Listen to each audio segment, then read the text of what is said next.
क्या हर मुद्दे का दोष राहुल गांधी पर मढ़ने से भारतीय जनता पार्टी सरकार अपनी गलतियों पर पर्दा डाल सकती है?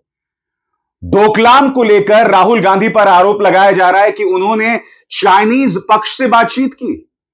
क्या भारतीय जनता पार्टी सरकार यह बता सकती है कि डोकलाम संघर्ष में इस सरकार ने दावा किया था कि हमें चीन के ऊपर जीत मिल गई है, मगर क्या आप बतला सकते हैं कि आज डोकलाम के अंदर चाइना की क्या उपस्थिति है?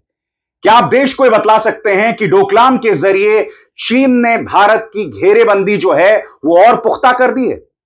सबसे बड़ी बात, देश के गृह मंत्री अमित शाह आते हैं और कहते हैं कि विदेश मंत्री जो संवैधानिक पद पर हैं, जिन्होंने संविधान की शपथ ली है, उन्हें सुनिए। अमेरिका के राष्ट्रपति पर आपको विश्वास है? तो मैं आपसे पूछना चाहता हूं, जब आप विपक्ष में हुआ करते थे, तब क्या आप प्रधानमंत्री मनमोहन सिंह को सराखों पर बिठाते थे? बताइए, क्या आप उस वक्त सरकार की आलोचना नहीं करते थे? क्या आप भूल गए जब मुंबई में हमले हुए थे, तब आपने उस वक्त की सरकार को कितना घेरा था? आतंकवादी हमला चल रहा था और तब प्रधानमंत्री, जो उस वक्त गुजरात के मुख्यमंत्री हुआ करते थे, वो वहां पहुंच गए थे, सरकार की आलोचना कर रहे थे, हमले के खत्म होने का इंतजार तक नहीं किया। तब आपको देशभक्ति और राष्ट्रवाद की याद नहीं आई? सबसे पहले सुनिए, देश के गृह मंत्री अमित शाह के दोहरे मापदंड, जो विपक्ष से कह रहे हैं कि अपने विदेश मंत्री पर विश्वास करो, और यह वो सरकार है जो सरकार की विदेश नीति, कूटनीति का इस्तेमाल करती है यहां भारत के अंदर वोट हासिल करने के लिए।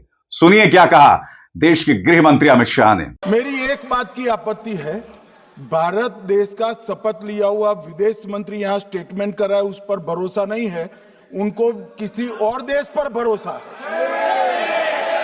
मैं समझ सकता हूं उनकी पार्टी में विदेश का महत्व क्या है, मगर इसका मतलब ये तो नहीं है पार्टी की सारी चीजें यहां सदन में आकर थोपे। भारत के विदेश मंत्री पर भरोसा नहीं करोगे? ओथ लिया हुआ व्यक्ति यहां पर बोल रहा है, ही इज रिस्पॉन्सिबल। माननीय अध्यक्ष जी, इसीलिए ये वहां बैठे हैं और 20 साल तक वहीं बैठने वाले हैं। क्या आप मुझे बतला सकते हैं, आप वो इकलौती सरकार है आजाद भारत के इतिहास में जो हमारे सैनिकों के शौर्य पर वोट हासिल करते हैं? प्रधानमंत्री पुलवामा पर वोट मांगते हैं, ऑपरेशन सिंदूर पर वोट मांगते हैं, उड़ी सर्जिकल स्ट्राइक पर वोट मांगते हैं, और आप यह उम्मीद करते हैं अमित जी कि विदेश मंत्री जो भी कहें उसे सिराखों पर बिठाया जाए।